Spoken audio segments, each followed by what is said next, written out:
Hey everyone, I'm coming to you from beautiful Durham, North Carolina. I'm actually standing on the grounds of the Bennett Place, which is actually that building right behind me.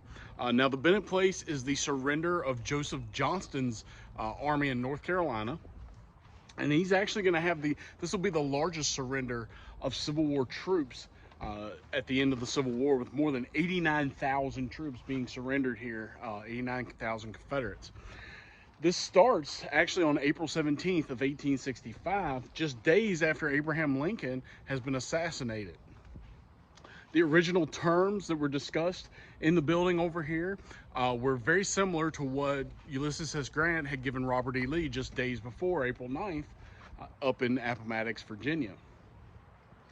General Joseph Johnston decides that those terms are too strict, and because his army is not surrounded, it can still fight.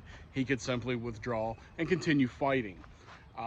He and Sherman will meet again the next day, April 18th, and Sherman will give him more liberal terms in which the armies, it'll be very lenient. Sherman's going to face major backlash for this, not only because of the terms being more lenient, but also because we have the assassination of President Lincoln. A new president is in, Andrew Johnson.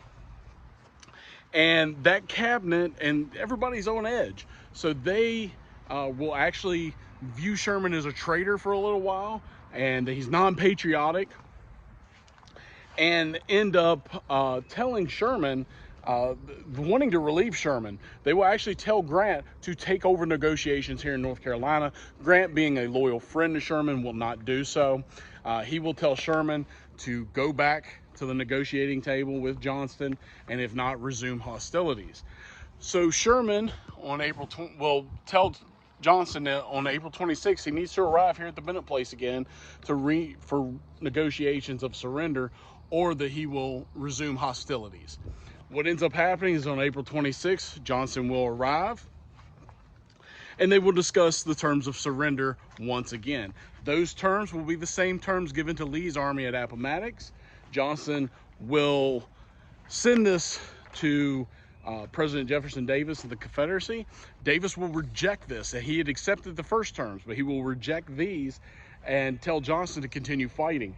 Johnston, instead, being war weary, knowing that the Confederacy is at its end, will go ahead and surrender more than 89,000 troops in Virginia, Georgia, North Carolina, those areas, South Carolina.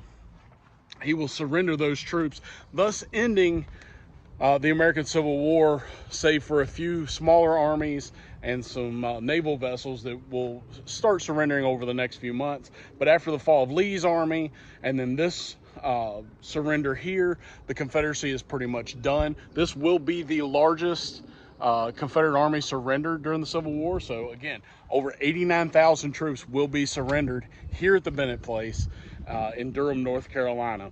So just another neat place to come and see.